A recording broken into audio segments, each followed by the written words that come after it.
मेरे प्रिय नौजवान साथियों, नमस्कार। स्टडी 91 पर आप सभी का बहुत बहुत स्वागत है। दोस्तों, शानदार चल रही एक प्रश्नों की बेहतरीन श्रृंखला में आज मैं अपने इस मैदान जंग में एक और बड़ी जंग का ऐलान करता हूं और दिए गए महत्वपूर्ण प्रश्नावली में यह चैलेंज करता हूं दोस्तों कि प्रश्न यहां से निश्चित आएंगे, क्योंकि बहुत ही दमदार यह श्रृंखला तैयार की गई है। आइए देखते हैं आज का पहला प्रश्न क्या कहता है आपके लिए। लिखा हुआ है, निम्नलिखित में से कौन सी परिकल्पना सिद्धांत ब्रह्मांड की उत्पत्ति की व्याख्या करती है।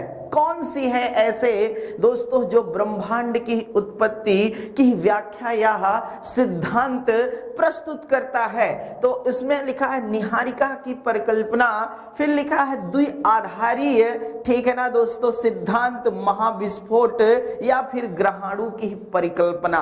तो दोस्तों आपको पता होना चाहिए कि जो हमारा ब्रह्मांड की उत्पत्ति हुई है तो किसने बताया था? ज़ार्स लेमेंटियर ने बताया था। याद करिए कि बोला आज से 15 अरब वर्ष पूर्व जो ब्रह्मांड में असंख्य पिंड आपको दिखाई दे रहे हैं, वह असंख्य पिंड पहले सिर्फ एक था और वह कैसा था? शून्य की भांति था। वह कैसा था? शून्य की भांति था, जिसे हम सिंगुलरिटी के नाम से जानते थे। क्या?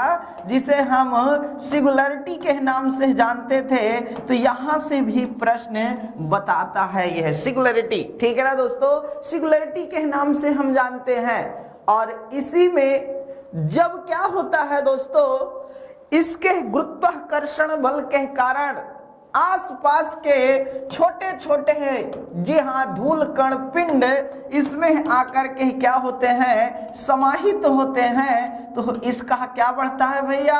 आकार बढ़ता है। क्या बढ़ता है? आकार बढ़ता है। आकार बढ़ेगा तो क्या बढ़ेगा? भार बढ़ेगा, और भार बढ़ेगा तो घनत्व बढ़ेगा, और घनत्व बढ़ेगी तो ऊष्मा बढ़ेगी, और ऊष्मा बढ़ेगी दोस्तों तो नो डाउट एक समय बाद विस्फोट होगा। क्या होगा? एक समय बाद विस्फोट होगा, और इसी विस्फोट को ब्रह्मांडीय विस्फोट या फिर महाविस्फोट का सिद्धांत कहते हैं ज़ार्स लेमेंटियर साहब, जिसे हम बिग बैंग थ्योरी के नाम से जानते हैं। किसके नाम से जानते हैं? बिग बैंग थ्योरी के नाम से जानते हैं। तो दोस्तों प्रश्नों की जो एक पकड़ होती है, ठीक है, नो डाउट वह अपने आप में बहुत मजबूत होती है। इस विस्फोट से संबंधित जो ज़ार्स लेमेंटियर ने क्या किया भैया? सिद्धांत दिया महाविस्फोट का, उसे बहुत सारे है प्रयोग द्वारा, जी हाँ दोस्तों, क्या किया गया?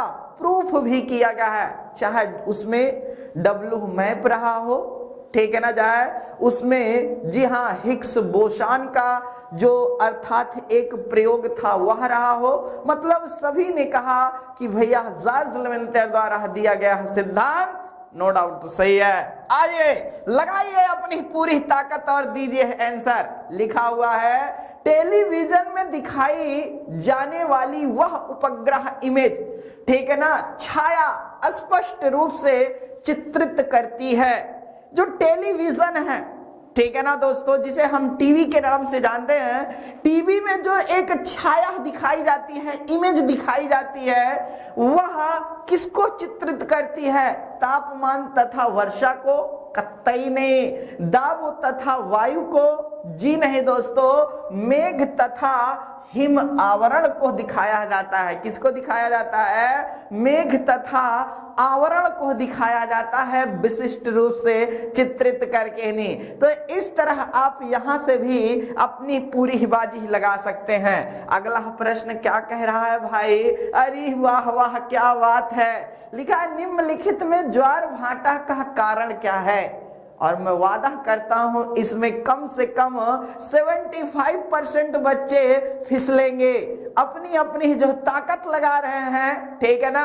समस्त बच्चों को मैं स्वागत करता हूं और दिल लगी प्रश्नावली में आज आप सभी लोगों का जज्बा देखने का मजा आ रहा है। कोई ए कह रहा है, कोई बी कह रहा है, कोई सी कह रहा है। अरे वाह वाह, क्या बात है भैया। ठीक है, तो थोड़ा सा कोई डी भी कह लो तो मजा ही आ जाएगा। तो कहने का मतलब यहाँ पर जो ज्वार भाट आता है, ज्वार भाटा, वह किसके कारण आता है? तो यहाँ से कारण देख लीजिए, बहुत शानदार है। नंबर 1, चंद्रमा के आकर्षण के कारण। किसके? चंद्रमा के आकर्षण के कारण। पहला पॉइंट, सबसे ज्यादा ज्वार भाटा में ज्वार आने का सबसे बड़ा कारण चंद्रमा का आकर्षण। दूसरा है सूर्य का आकर्षण, सूर्य का आकर्षण बल। तीसरा है पृथ्वी का, ठीक है, पृथ्वी का अपकेंद्रीय बल। कौन सा बल? अपकेंद्रीय बल, वह बल जो पृथ्वी के केंद्र में कार्य करता है। और चौथा है पृथ्वी का अभिकेंद्रीय बल, ठीक है, पृथ्वी का अभिकेंद्रीय बल। तो इन कारणों से क्या आता है भैया? ज्वार भाटा आता है। ये बातें पता होना चाहिए। पृथ्वी का गुरुत्वाकर्षण बल से नहीं आता है, ये बातें आपको अच्छे से समझना चाहिए। पृथ्वी के गुरुत्वाकर्षण बल इस पे नहीं लगता है ज्वार भाटा में। तो कहने का मतलब यहाँ पर ए बी सी जो ऑप्शन नंबर आपने ए दिया था वह एकदम सही है मेरे दोस्त। बहुत बहुत धन्यवाद। चलते हैं अगले प्रश्न की ओर। क्या कहता है? लिखा है तमिलनाडु के पूर्वी तट में अधिक वर्षा होती है। क्या बात है, क्या बात है, कितना शानदार लिखा है। तमिलनाडु के पूर्वी तट में अधिक वर्षा होती है। दक्षिणी पश्चिमी मानसून से, पश्चिमी विक्षोभ द्वारा, पछुआ होना चाहिए, पछुआ पवनों द्वारा, उत्तरी पूर्वी मानसून द्वारा। सबसे पहले आपको यह पता होना चाहिए कि जो हमारा तमिलनाडु राज्य है वह भारत के किस छोर पे है, वह भारत के किस छोर पर है? तो तमिलनाडु राज्य हमारा यहाँ पर है मेरे दोस्त, यह याद रखिएगा। कहाँ? तमिलनाडु राज्य यहाँ पर है। अब देखिए कहानी क्या बनती है, यहां से समझिए। ये है विषुवत रेखा। ये क्या है? ये विषुवत रेखा है। जब जून के आसपास, ठीक है ना दोस्तों, विशेष मैं जून से लेता हूं, तो यहां पर मई जून कर लीजिए। मई जून में जब भारत में क्या होता है, अत्यधिक टेम्परेचर का दाब और प्रेशर निम्न बनता है। जहां टेम्परेचर हाई होगा वहां क्या होगा? प्रेशर लो होगा। जहां टेम्परेचर होगा हाई वहां प्रेशर क्या होगा? लो होगा।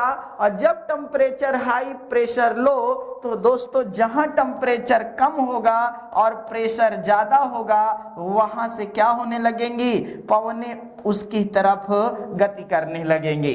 अब विषुवत रेखा के पास आप जानते हैं कि कॉरियोलिस बल कार्य करता है, ठीक है ना दोस्तों।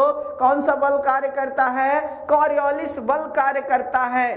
तो दोस्तों फिर आप ये भी जानते हैं कि यहाँ पर फेरल के नियमानुसार क्या होती है? पवनें जो होती हैं अपने दाईं ओर मुड़ जाती हैं, और जब दाईं ओर मुड़ेंगी तो मेरे दोस्त यह कौन सी दिशा बनेगी? तो यह दिशा बनेगी दक्षिण पश्चिमी मानसून की। क्या बनेगी?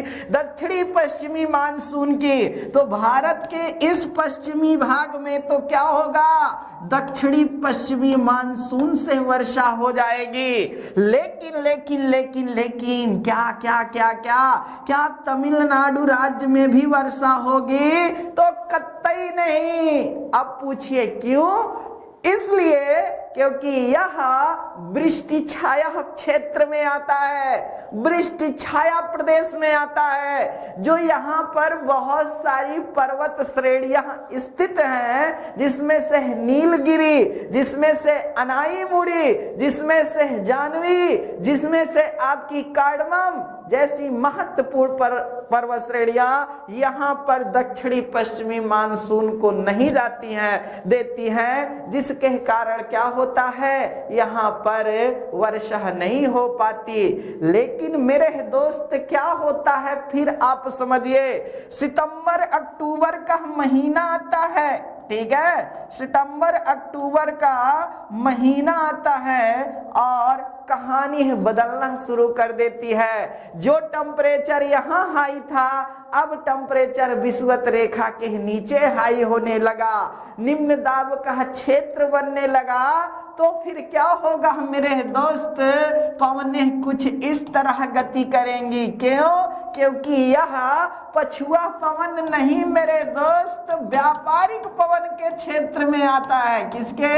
व्यापारिक पवन के क्षेत्र में आता है, इसलिए यह दिशा ऐसे बनेगी। और जब दिशा ऐसे बनेगी तो फिर कौन सी दिशा है? तो यह उत्तर पूर्व की दिशा है। इसलिए तमिलनाडु में वर्षा उत्तरी पूर्वी मानसून से आती है। यही अगर आप समझ जाएं तो फिर क्या मजा ही मजा है। और यहाँ पर जो वर्षा होती है दोस्तों, ये होती है पश्चिमी विक्षोभ से वर्षा। किसके?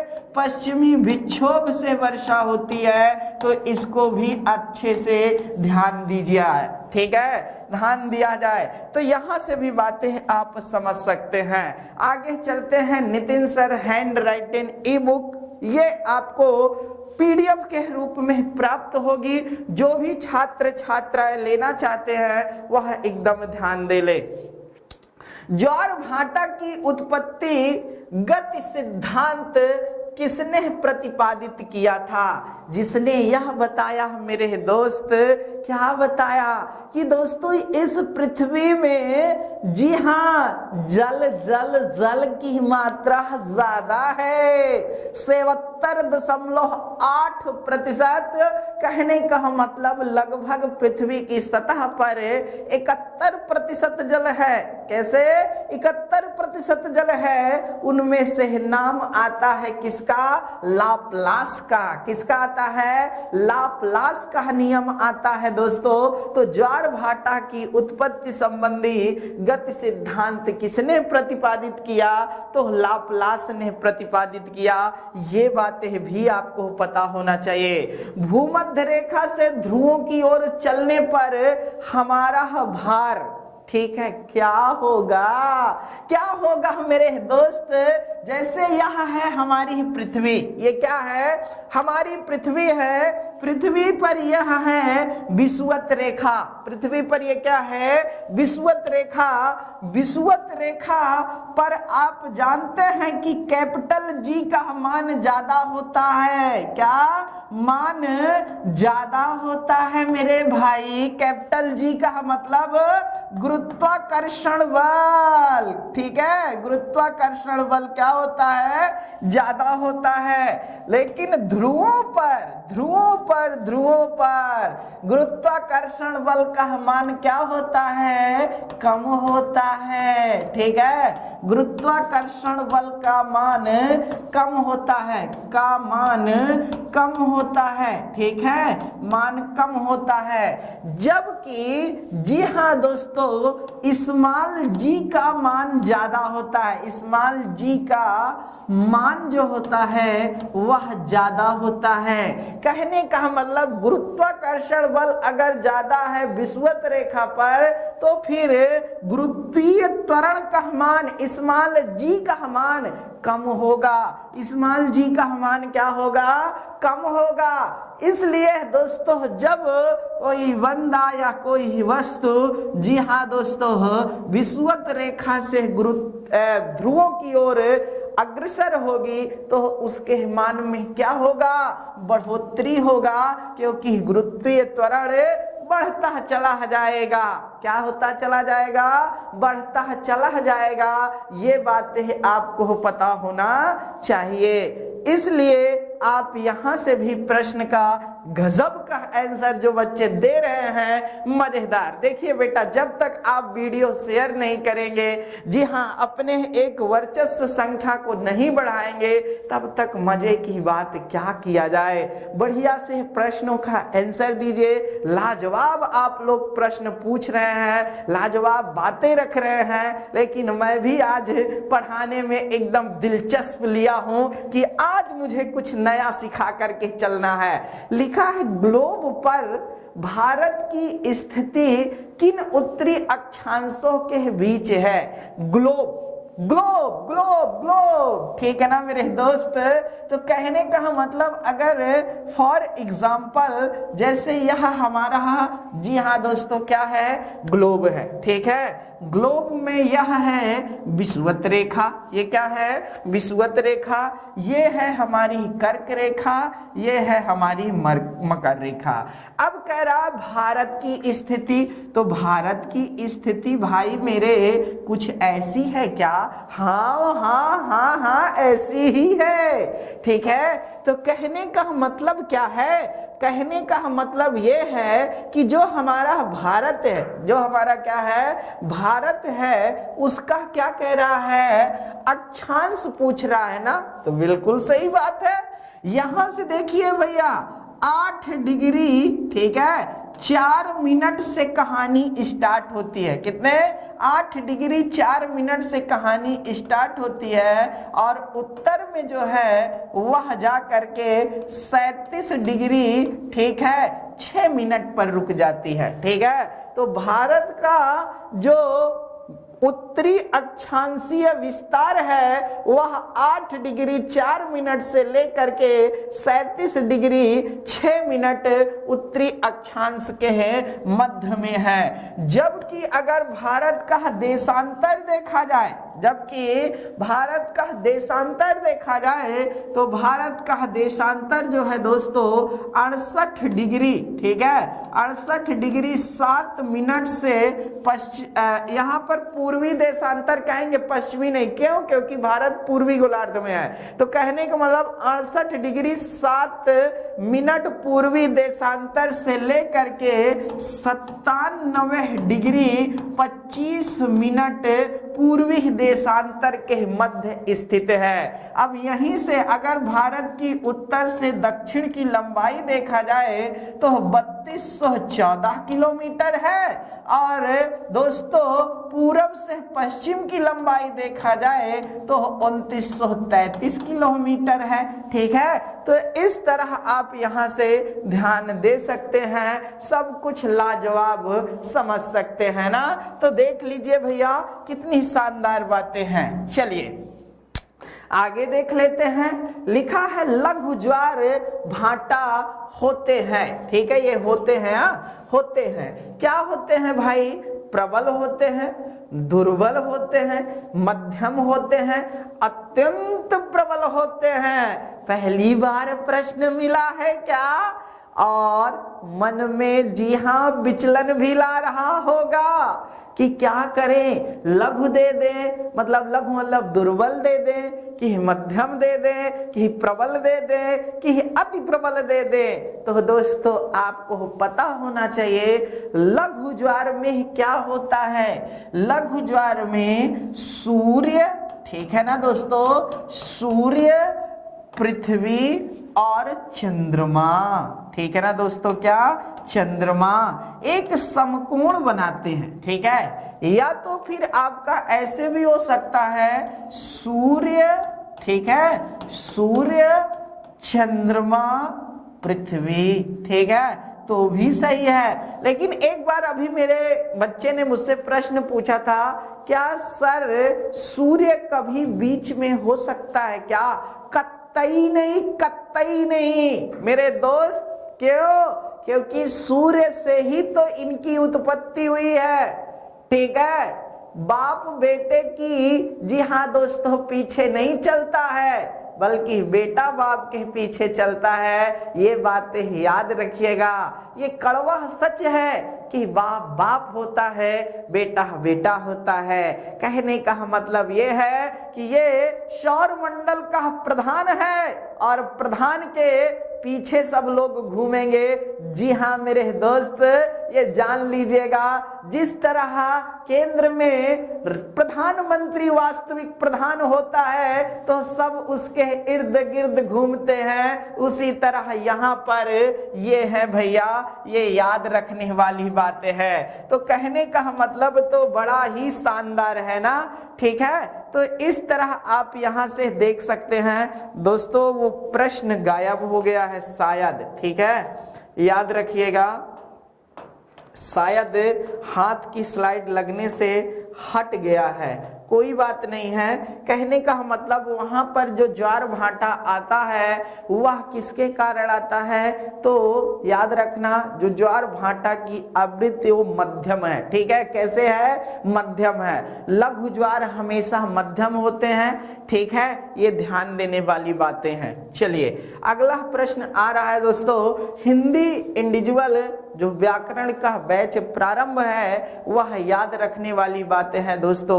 हमारे साथ आप जुड़ सकते हैं, ठीक है। टेक्निकल फॉल्ट हो जाता है, मैंने आपको सारा चीज बता दिया है, उसमें अब ध्यान नहीं देना चाहिए। अगला प्रश्न क्या कहता है? जैसे जैसे हम पूर्वी गोलार्ध से पश्चिमी गोलार्ध की ओर जाते हैं तो देशांतर रेखाओं का आकार क्या हो जाता है? क्या बात है भाई, मुझे मतलब अंदर से इतना गुड फीलिंग आ रही है कि इतने सुंदर प्रश्न आपके लिए रखे गए हैं कि सच में देख करके एकदम दिल प्रसन्नचित्त हो गया कि आप कितना सोचेंगे। और आजकल प्रश्नों का जो ट्रेंड डेवलप हुआ है कुछ ऐसा ही डेवलप हुआ है। अब वो रटंत विद्या वाली कहानी जाने वाली है दोस्तों, क्योंकि आप ये भी जानते हैं, ठीक है, कि कंपटीशन बढ़ चुका है, ठीक है। चलते हैं देख लेते हैं भैया। जैसे यहाँ है हमारा पृथ्वी, ठीक है, ये हमारी क्या है? पृथ्वी। अब पृथ्वी में क्या कह रहा है कि भैया जैसे जैसे हम पूर्वी गोलार्ध से पश्चिमी गोलार्ध की ओर जाते हैं तो पहले तो हमें पूर्वी और पश्चिमी गोलार्ध बनाना पड़ेगा, ठीक है। चलिए ये हमारा पूर्वी गोलार्ध है, ठीक है, ये हमारा पश्चिमी गोलार्ध है, ये हमारा क्या है? पश्चिमी गोलार्ध है। अब कह रहा है जो देशांतर रेखाओं का आकार क्या होता है। मान लीजिए दोस्तों यहां से कोई बंदा इधर प्रवेश किया, अब देशांतर रेखाएं ये होती हैं, ठीक है। देशांतर रेखाएं क्या होती हैं? ये होती हैं, आपको पता होना चाहिए अच्छी तरीके से। ये आपकी क्या होती हैं? समस्त देशांतर रेखाएं होती हैं जिनकी कुल संख्या 360 है, ठीक है, जिनकी कुल संख्या क्या है? 360 है। अब जो देशांतर रेखाएं हैं तो कह रहा है कि पूरब से पश्चिम की ओर जाने पर क्या होगा, इनका जो आकार है वो क्या बढ़ जाएगा, घट जाएगा, सामान्य रहेगा, पहले जैसे रहेगा। बड़ी अच्छी सी बात है मेरे दोस्त। आप जानते हैं कि प्रत्येक डिग्री 4 मिनट की होती है। प्रत्येक डिग्री कितने की होती है? 4 मिनट की होती है और कुल 360 डिग्रियां हैं। क्या? 360 डिग्रियां हैं। तो कभी भी जब भी क्या होगा, पश्चिम से पूर्व कहो या फिर पूर्व से पश्चिम कहो, कोई भी आए जाए, जी हाँ दोस्तों, समान होगा आकार में, ना तो बढ़ोतरी होगी ना तो कम होगा। लेकिन लेकिन लेकिन लेकिन मेरे दोस्त याद रखिएगा, अगर यही बात कह देता कि दक्षिणी गोलार्ध से उत्तरी गोलार्ध की तरफ जाने पर या फिर उत्तरी गोलार्ध से दक्षिणी गोलार्ध के जाने पर दो देशांतरों के आकार में क्या आएगी? तो कमी आएगी मेरे दोस्त। क्या आएगी? कमी आएगी। मतलब आकार आकार घटेगा, और अगर ध्रुवों से विषुवत रेखा की ओर पूछ लेता तो आकार बढ़ेगा। ये चीजें आप समझ जाएं तो फिर मजा ही मजा है। जी हाँ दोस्तों, क्योंकि आप जानते हैं कि जो डिस्टेंस यहाँ होगी वही डिस्टेंस यहीं होगी, जो डिस्टेंस यहाँ है वही यहाँ है, एक बराबर है, कोई कम ज्यादा नहीं होगा पूरब पश्चिम पश्चिम पूरब में। ये ध्यान दीजिएगा, बड़ी सुंदर सा प्रश्न था। अगला प्रश्न आपके सामने क्या कह रहा है, सागर तट की ओर जाने वाली तरंग को क्या कहते हैं? सागर से तट की ओर चलने वाली तरंग को क्या कहते हैं? तो आप अच्छी तरीके से जान रहे हैं इसे, जी हाँ दोस्तों, भूकंपी सिंधु कहते हैं, जिसे हम सुनामी के नाम से जानते हैं। क्या? सुनामी। सुनामी आने का एक महत्वपूर्ण कारण है, जी हाँ दोस्तों, भूकंप। दूसरा कारण भूस्खलन भी हो सकता है, लेकिन सबसे जो बड़ा कारण है वह सिर्फ और सिर्फ भूकंप पर जाकर टिकता है, अर्थक्वेक पर जाकर टिकता है। और हमने आपको बताया है दोस्तों कि 2004 26 दिसंबर 2004 की आई सुनामी, जी हाँ दोस्तों, एशिया के बहुत सारे देशों को तबाह की थी। उसमें से एक अपना भारत भी था, ठीक है, उसमें से एक अपना भारत भी था। और सुनामी का अर्थ ही होता है, जापानी भाषा का शब्द है, सुनामी का अर्थ ही होता है, जी हाँ दोस्तों, तटीय लहरें, मतलब समुद्र से तट की ओर चलने वाली लहरें। ठीक है, चलिए आगे देखते हैं दोस्तों। बड़ी गजब की प्रश्न आया है, बहुत गजब का प्रश्न आया है। समुद्र समीर उत्पन्न होती है, समुद्र समीर उत्पन्न होती है। समुद्र समीर किसे कहते हैं? थोड़ा सा ध्यान दीजिए, देखिए हर चीज को जब समझ कर चलेंगे तभी मजा आएगा। दो तरह से, एक समुद्र समीर होता है, ठीक है, समुद्र समीर होता है, याद रखिएगा, और एक होता है स्थल समीर, ठीक है, स्थल समीर। ये दो चीजों को बहुत बार पढ़िएगा, समझने की कोशिश करिएगा। देखिए दोस्तों क्या होता है, समुद्र समीर वह समीर होती है जो समुद्र से, ठीक है ना दोस्तों, स्थल की ओर क्या होती हैं? जी हाँ दोस्तों, पवनें गति करती हैं, उसे हम समुद्र समीर कहते हैं। और समुद्र समीर, जी हाँ, एक बात आप समझ लीजिएगा, दिन में चलती है। पहली बार जान रहे होंगे तो इसे अच्छे से नोट कर लीजिए। कैसे भैया? देखिए जो जियोग्राफी है ना, उसे फिजिक्स से बढ़िया से जोड़ करके पढ़ाया जाता है। याद रखना, जिसका फिजिक्स पार्ट मजबूत होगा वही जियोग्राफी समझ भी पाता है, और उसे ही मजा भी आता है पढ़ाने में। मुझे तो बहुत मजा आता है जियोग्राफी पढ़ाने में, ठीक है, पॉलिटी और जियोग्राफी आपको पढ़ाना है ना, तो क्या बात है दोस्त, एकदम दिल लगी, एकदम दिल प्रसन्न हो जाता है, क्योंकि कुछ सिखाने को मिलता है, कुछ समझाने को मिलता है। और कभी कभी, अब तो ये आपका, जी हाँ, क्वेश्चन से संबंधित है, जब कभी आपको अर्थात ऐसे क्लास में पढ़ाना होता है तो आप उस, जी हाँ दोस्तों, जो प्यार है ना, उसे समझ नहीं सकते, कितना मजा आता है। तो दिन में क्या होता है भाई, दिन के समय में आप जानते हैं सूर्य का फोकस जो है सागर और स्थल पर पड़ा, ठीक है, सागर और स्थल पर पड़ा, तो नो डाउट क्या होता है, जो स्थल होता है वह जल्द गर्म होता है, जल्द ठंड होता है। और अगर ये जल्द गर्म हुआ तो टेम्परेचर हाई, तो प्रेशर क्या हो गया, लो हो गया। वहीं जल क्या कहता है फिजिक्स में, जल कहता है भैया मैं देर से गर्म होऊंगा और देर से ठंडा होऊंगा। तो कहने का मतलब, देर से अगर गर्म हो रहे हैं तो फिर टेम्परेचर लो होगा और प्रेशर जो है वो हाई होगा।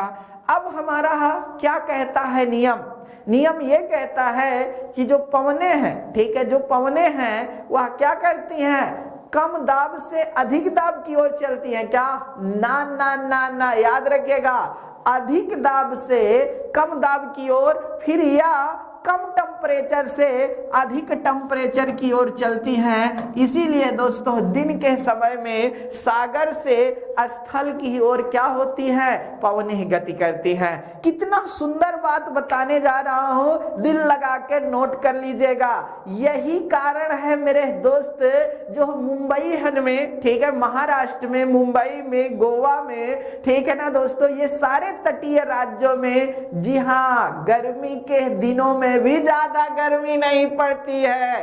कारण यही है, कारण यही है। ये बातें अगर आप समझ जाए ना तो फिर क्या बात है दोस्त, एकदम दिल खुश ही हो जाएगा। ठीक है, दिल खुश हो जाता है, कितना शानदार। लेकिन रात्रि के समय इसी का विपरीत हो जाता है। ठीक है, अब आप समझ चुके होंगे। तो स्थल एवं समुद्र की ऊष्म अवशोषण और स्थानांतरण के कारण अलग अलग दर के कारण होता है। कॉरियोलिस बल का इसमें कोई प्रयोग नहीं है। ठीक है, याद रखिएगा, दाब प्रवणता बल के कारण, एकदम सही बात है। तो यहाँ पर ए और सी एकदम सही है, जबकि आपका कॉरियोलिस बल गलत है। चलिए आगे देखते हैं, निम्नलिखित में से कौन सी अवसादीय चट्टान जैविक रूप से बनती है? कौन सी चट्टान है? जी हाँ दोस्तों, जैविक रूप से बनती है शेलचट, हेलाइट, चाक। देखिए दोस्तों, इसमें जो रासायनिक रूप से बनती है वो तो चाक है, जिसका नाम है खड़िया। ठीक है, क्या है? खड़िया है, याद रखने वाली बातें हैं। जबकि जैविक रूप से कोयला भी बनता है, आपको ये पता होना चाहिए दोस्तों, जैविक रूप से ही बनता है कोयला, और कोयला भी एक अवसादीय चट्टान में आता है। जबकि जल के कारण बलुआ पत्थर बनता है। ठीक है, जल प्रवाह के कारण बलुआ पत्थर बनता है। तो यहाँ पर जो जैविक चट्टान में आ जाएगी वह आपकी सेल आ जाएगी। क्या आ जाएगी? सेल आ जाएगी।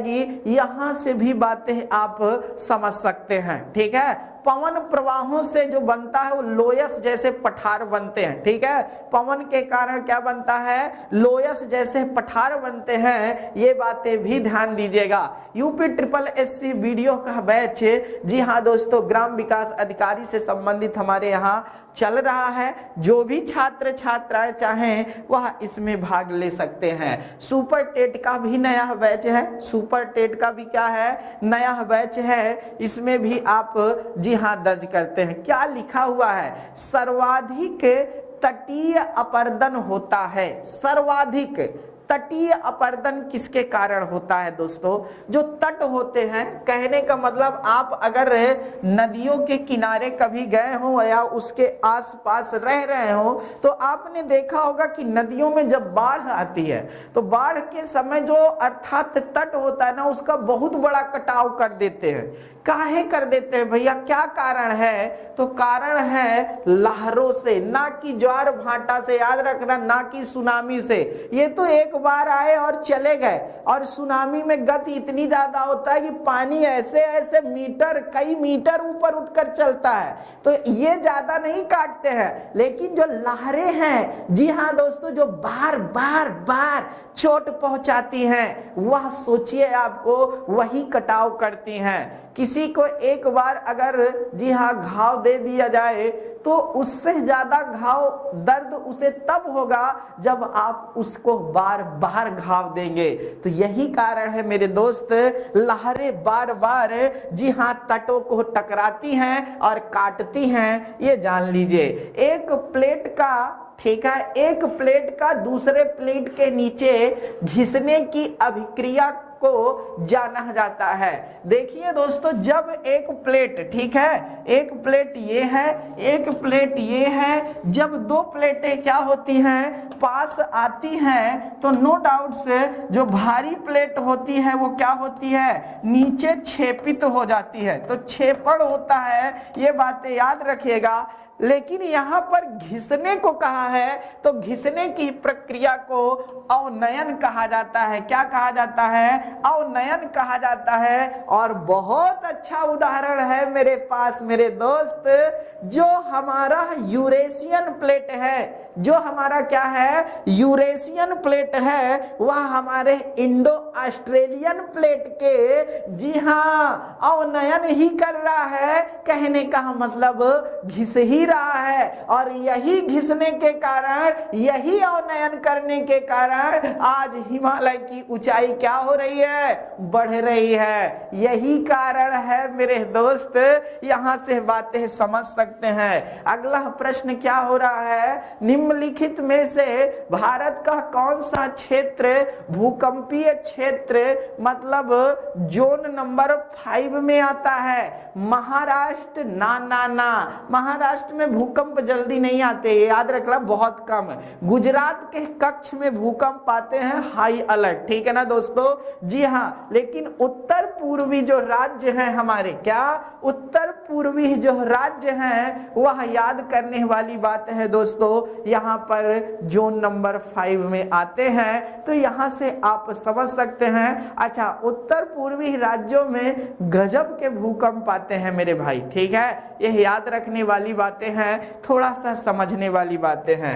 चलते हैं आगे। निम्नलिखित में से कौन सा एक भूकंप की तीव्रता को मापता है? तो नो डाउट्स क्या होता है, रिक्टर स्केल मापता है। रिक्टर स्केल में कुल 10 अंक हैं। कितने अंक हैं? 10 अंक हैं। और यह क्या है दोस्तों, 0 से 9 है। और हर हर अगला नंबर, यहां से लिख लीजिए, हर अगला नंबर, ठीक है, अगला नंबर अपने पिछले वाले का, ठीक है, पिछले वाले का 10 गुना होता है, ठीक है, वाले का 10 गुना होता है। ये बातें भी आपको याद रखना। रॉसफेरल स्केल का नाम आपने सुना होगा दोस्तों सबसे पहले, फिर मार्केली स्केल का नाम आपने सुना होगा दोस्तों, फिर उसके बाद रिक्टर स्केल का नाम आपने सुना होगा। राजस्व लेखपाल से संबंधित हमारे यहाँ बैच प्रारंभ है। जो भी छात्र छात्राएं चाहें वह अपना भाग ले सकते हैं। क्या लिखा है, क्या लिखा है, ज्वालामुखी से निकलने वाली सबसे प्रचुर मात्रा में जो गैस होती है वह कौन होती है? सबसे ज्यादा ज्वालामुखी, आप जानते हैं कि ज्वालामुखी का उद्गार होता है, और ज्वालामुखी का जो अंदर का पिघला मैग्मा होता है वह लावा के रूप में बाहर आता है, ठीक है ना दोस्तों? अब उसमें लावा भी आ सकता है, राख भी आ सकता है, धुआं आ सकता है, गैसें, जलवाष्प, ये सारी चीजें क्या होती है दोस्तों, निकलती हैं, ठीक है? किससे? जी हाँ, पृथ्वी की सतह पर वो जो बीवर और छिद्र बना है प्रेशर के कारण, उससे।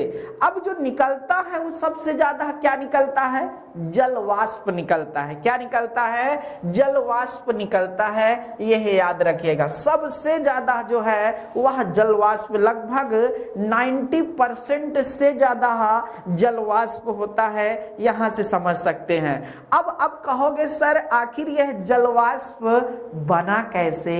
यह जल वाष्प बना कैसे? तो बड़ी सुंदर सी मेरे पास देखिए कितनी बढ़िया है। जैसे यह पृथ्वी की सतह है, ये क्या है? सतह है।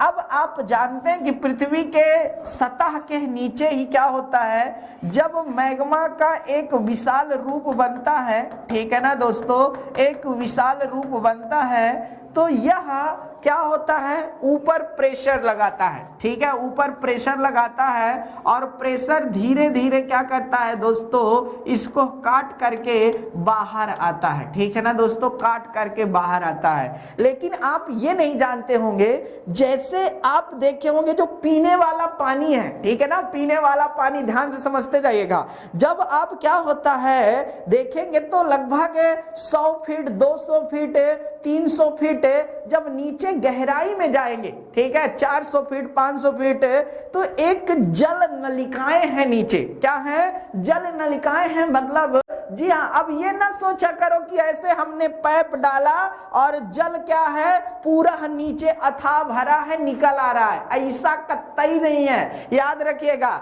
ऐसे जल नलिकाएं हैं और ये जल नलिकाओं में इसीलिए आपने देखा होगा जब हैंड पंप का बोर होता है या फिर समरसेबल का बोर होता है या नलकूप जिसको आप समझते हैं, तो उसमें जो मिस्त्री होता है वो एक जाली डालता है। क्या डालता है? जाली डालता है। और जाली आपको पता होना चाहिए कम से कम 20 फीट से कम नहीं होती है, 20 फीट से ज्यादा ही हो सकती है। तो 20 फीट की एक वह जाली डालता है। जब वह जाली डालता है ना, तो ये सारा पानी क्या होता है, धीरे धीरे जा करके जहां वह एक केंद्र बनाता है, ठीक है, जहां वह पंप सेट करता है वहां पर स्टोरेज होते हैं और वहीं से छन छन के पानी आप तक पहुंचता है। तो इसका मतलब क्या है, जल नलिकाएं मतलब पानी है और जब यह आग निकलेगी तो दोस्तों इस पानी को क्या करेगी, सोख लेगी। और जब सोखेगी तो मेरे भाई बाहर निकलेगी तो क्या लेकर आएगी, जलवाष्प जलवाष्प जलवाष्प। तो इस तरह आप यहां से समझ सकते हैं ना। चलिए लिखा है ज्वालामुखी माउंट वेसुवियस किस देश में स्थित है? तो माउंट वेसुवियस हो, ठीक है ना दोस्तों, या फिर इटना हो। ये आपको पता होना चाहिए दोस्तों कि दोनों इटली की एक ज्वालामुखी है, ठीक है, एक ज्वालामुखी है। जी हाँ दोस्तों, इतना एक सक्रिय ज्वालामुखी में आती है। तो वेसुवियस क्या है, इटली की ज्वालामुखी है। ये बातें आपको पता होना चाहिए था, ये बातें शानदार वाली बातें हैं। फ्यूजियामा ज्वालामुखी किस देश की ज्वालामुखी है? तो फ्यूजियामा जो ज्वालामुखी है वह जापान की ज्वालामुखी है। कहाँ की है? जापान की है। कोह सुल्तान का नाम सुना होगा, तो ईरान की तरफ की ज्वालामुखी है, ठीक है, ये याद रखिएगा, नहीं जल्दी से बातें ध्यान दीजिएगा। किस भूगोलवेत्ता ने सर्वप्रथम विश्व की स्थल भूमि को 3 महाद्वीपों में विभाजित किया था? किस भूगोलवेत्ता ने? तो भूगोलवेत्ता तो बहुत सारे हुए, लेकिन उसने पूरे पृथ्वी को 3 भागों में बांट दिया, ठीक है, जल थल स्थल, ठीक है, ऐसा है क्या? जी नहीं मेरे दोस्त, बातों को समझिए। 3 भागों में बांट दिया और इस 3 भागों को बांटा था किसने? हेरोडोटस ने, ठीक है, किसने बांटा था? हेरोडोटस एक महान भूगोलवेत्ता थे, उन्होंने ही इसे विभाजित किया था। नेट का पेपर हो या फिर यूपी टेट का पेपर हो, सिलेक्शन दिलाना एक जिद है, जो जुड़ेगा वही जी हाँ दोस्तों पार करेगा। आगे देखते हैं, लिखा है एशिया में सबसे ऊंचे खंबे वाला पुल, जी हाँ दोस्तों, जिसका नाम है श्रीगेचर ब्रिज, कहाँ स्थापित है? श्रीगेचर ब्रिज कहाँ स्थापित है? तो दोस्तों सबसे ऊंचे खंबे वाले जो ब्रिज बताया जाता है श्रीगेचर को, वह दिल्ली में बताया जाता है। कहाँ बताया जाता है? दिल्ली में बताया जाता है। तो यहां से भी आप समझ सकते हैं। अगला प्रश्न क्या है? मलक्का के संकीर्ण प्रवाह किसे पृथक करते हैं? मलक्का के संकीर्ण प्रवाह, इसका मतलब समझ रहे हैं? मलक्का जल संधि कह रहा है। क्या कह रहा है? मलक्का जल संधि कह रहा है मेरे दोस्त। और मलक्का जल संधि 2 काम करती है मेरे भाइयों। एक काम करती है ये जो बंगाल की खाड़ी है हमारी, ठीक है, बंगाल की जो हमारी खाड़ी है वह दक्षिणी चीन सागर से जोड़ती है। देखिए भाई, निचला वाला पार्ट दक्षिणी चीन सागर ही है, ये बातें आपको बता देते हैं। दक्षिणी चीन सागर से जोड़ती है, बल्कि यह सुमात्रा और मलेशिया को अलग भी करती है। यही पृथक मतलब अलग करती है। साथ ही साथ आपको ये भी पता होना चाहिए, यह विश्व की, ठीक है, यह विश्व की सबसे लंबी, विश्व की सबसे लंबी जी हाँ दोस्तों जल संधि है, सबसे लंबी जल संधि है। तो यहाँ से भी बातें आप समझ सकते हैं, ठीक है, यहाँ से भी बातें आप समझ सकते हैं, बहुत शानदार तरीके से देख सकते हैं। तो एक एक प्रश्न आपके लिए बहुत ही महत्वपूर्ण है। क्या लिखा है? विश्व की आबादी में एशिया का हिस्सा लगभग है। इससे आसान प्रश्न तो पूरे सीरीज में ही नहीं था, ठीक है, कितना सुंदर है। एशिया स्थल की दृष्टि से जनसंख्या की दृष्टि से तो स्थल की दृष्टि से 30% मतलब पूरे में सातों महाद्वीपों में 30% ज्यादा है, जबकि जनसंख्या 60% अधिक है। और यहाँ पर तो बड़े बड़े देश हैं मेरे दोस्त। चाइना विश्व का सबसे बड़ा, ठीक है, भारत दूसरे नंबर पर, इंडोनेशिया सबसे बड़ा इस्लामिक कंट्री देश। कितने बड़े बड़े देश हैं भैया। तो इसलिए आपको पता होना चाहिए यहाँ पर कि बहुत ही शानदार बात है ना, ठीक है, बहुत ही शानदार बात है। तो इसको समझने की बात है। तो कहने का मतलब यहाँ पर 60% होगा, ये ध्यान दीजिए। अगला प्रश्न क्या कह रहा है, निम्नलिखित महाद्वीपों में से किसमें देशों की संख्या अधिकतम है। देखिए दोस्तों, जो सबसे ज्यादा देशों की संख्या है वह अफ्रीका महाद्वीप में है। अफ्रीका महाद्वीप में कुल 54 देश हैं, ठीक है, और दक्षिणी सूडान इसका अंतिमवा देश है, ठीक है, जहां की राजधानी जुबा है, ठीक है ना दोस्तों, दक्षिणी सूडान। याद रखिएगा, ये बातें अपने आप में बहुत महत्वपूर्ण है। अगला प्रश्न, यूपी पुलिस कांस्टेबल की जबरदस्त वैकेंसी आ रही है और जो भी छात्र छात्राएं अपना पूरा जोर लगाकर भैया अब इससे सुनहरा मौका नहीं आएगा। सहारा अफ्रीका के किस हिस्से में है, तो यहाँ कामा लगा लीजिए, सहारा मरुस्थल की बात कर रहा है। सहारा मरुस्थल अफ्रीका महाद्वीप के किस भाग में है, तो आंख बंद करके सारे लोग लगा सकते हैं कि यह उत्तरीय भाग में है, ठीक है। विश्व का सबसे बड़ा मरुस्थल सहारा मरुस्थल, लगभग 11 से अधिक देशों में इसका विस्तार। साथ ही साथ दोस्तों यह मरुस्थल का लगभग 91 लाख वर्ग किलोमीटर क्षेत्र में विस्तृत होना और साथ ही साथ सहारा मरुस्थल का विस्तार निरंतर जारी है। ये भी बातें आप समझ लेना, तो ये बहुत बड़ी बात है। निम्न सागरीय गर्तों में से कौन सा हिंद महासागर में स्थित है, तो सुंडा गर्त, जी हाँ दोस्तों, हिंद महासागर में स्थित है। ये बातें आपको पता होना चाहिए और ये इंडोनेशिया के पास में है। समुद्र का स्थल की ओर बढ़ना एक उदाहरण है किसका भैया, ऋणात्मक संचरण का, क्षैतिज संचरण का, अपनयति या फिर धनात्मक। जल्दी से बताइए भैया, तो ये धनात्मक संचरण में आता है। किसमें, धनात्मक। समुद्र का स्थल की ओर बढ़ना एक क्या आता है, धनात्मक संचरण में आता है। ये बातें आपको पता होना चाहिए। बेटा थोड़ा सा जल्दी कर दीजिए, पानी पी लेते हैं, ठीक है। जल्दी से कमेंट करिए, कमेंट्स करिए भाई।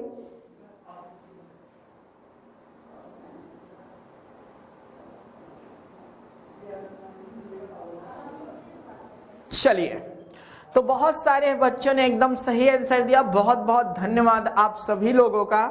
अगला प्रश्न आने से पहले अभी ऑर्डर करें अपने नजदीकी बुक स्टोर पर जा करके। हमारी जो महत्वपूर्ण पुस्तकें आपके सम्मुख आई हैं, जिसमें से लेखपाल प्लस वीडियो की है, दिया गया नंबर आपके सामने स्क्रीन पर है दोस्तों, तो आप इसे परचेज कर सकते हैं। निम्न में से कौन सा एक ठंडी महासागरीय जलधारा नहीं है, कौन नहीं है भाई ठंडी महासागरीय जलधारा, तो बेंगुएला ठंडी महाजलधारा है, ठीक है। और बेंगुएला कहाँ प्रवाहित होती है, तो बेंगुएला जो प्रवाहित होती है वह आपको मैं बताना चाहता हूँ, वह अफ्रीका महाद्वीप के इस पार्ट में बेंगुएला प्रवाहित होती है और ऐसे चलती है। फिर पेरू जलधारा कहाँ प्रवाहित होती है, तो नो डाउट दक्षिणी अमेरिका महाद्वीप के इस वाले पार्ट में प्रवाहित होती है। कनारी महाजलधारा यहाँ पर ठंडी जलधारा है, यहाँ पर प्रवाहित होती है, जबकि अगलुहास यहाँ पर, तो अगलुहास एक गर्म जलधारा है, बाकी सब ठंडी जलधारा है। अगलुहास क्या है, एक गर्म जलधारा है। आज बहुत सारे बच्चों ने गजब का आंसर दिया है, मजा आ गया देख करके, आप लोग खुश कर दिए हैं एकदम। निम्नलिखित में से कौन सी ठंडी जलधाराएं हैं, कौन सी ठंडी जलधाराएं हैं, पेरू की जलधारा ठंडी जलधारा है भाई, अल नीनो गर्म जलधारा है, याद रखना अल नीनो कैसी जलधारा है, गर्म जलधारा है। और ये जब भारत में हिंद महासागर में प्रवेश करती है तो भारत के मौसम को नुकसान भी पहुंचाती है। कैलिफोर्निया जो है ठंडी जलधारा है और नॉर्वे जो है गर्म जलधारा है। तो दोस्तों ये और ये गर्म जलधारा है, बाकी BC, ठीक है दोस्तों, कौन कह रहा है ठंडी जलधाराएं हैं। तो पेरू जलधारा ठंडी है, पेरू ठंडी है, और कैलिफोर्निया मतलब AC सही है, बाकी आपका B और D गलत है, ये दोनों गर्म जलधाराएं हैं। निम्नलिखित में से कौन सी महासागरीय धाराएं मौसम के अनुसार अपनी दिशा बदलती है, ठीक है, कौन सी। जी हाँ दोस्तों, तो अटलांटिक महासागर की उत्तर एवं दक्षिण विषुवतीय धारा, हिंद महासागर की उत्तर विषुवतीय धारा, दक्षिणी अटलांटिक महासागर की दक्षिणी विषुवतीय धारा, और उत्तरी अटलांटिक प्रवाह। तो उत्तरी अटलांटिक प्रवाह तो भाई हमेशा चलता है, इसमें तो इसका कोई रोल ही नहीं है। लेकिन दोस्तों आपको पता होना चाहिए जो हमारे हिंद महासागर में, ठीक है, हिंद महासागर में है, वह मौसम के अनुसार अपनी क्या करती है, दिशा बदल लेती है, ठीक है। पहले दक्षिण पश्चिम, फिर उत्तर पूर्व, ये तो दिशा बदलना हुआ ना, तो यही कारण है। और अल नीनो का भी प्रवाह यहाँ देखा जाता है। तो इस तरह दोस्तों आपका ये था आज का पूरा महत्वपूर्ण प्रश्नावली। आप सभी लोग अपने निजी बुक स्टोर के पास जा करके, जी हाँ दोस्तों, वीडियो से संबंधित जो हमारी बुक आई है उसे आप परचेज कर सकते हैं। बहुत बहुत धन्यवाद आप सभी लोगों का। आप सब लोग इसी तरह अपना स्नेह प्रेम बना कर रखिए और आगे भी पूरा साथ देते रहिए। जाते जाते एक बार वीडियो को लाइक और शेयर करना ना भूलिए मेरे दोस्त। इसीलिए मैं आज एक बार भी नहीं बोला कि आप वीडियो को शेयर करिए, लाइक्स करिए, नहीं, आप पढ़ लीजिए, फिर अगर आपको अच्छा लगा हो तो वीडियो को लाइक और शेयर कर दीजिए। बहुत बहुत धन्यवाद मेरे दोस्तों। जय हिंद।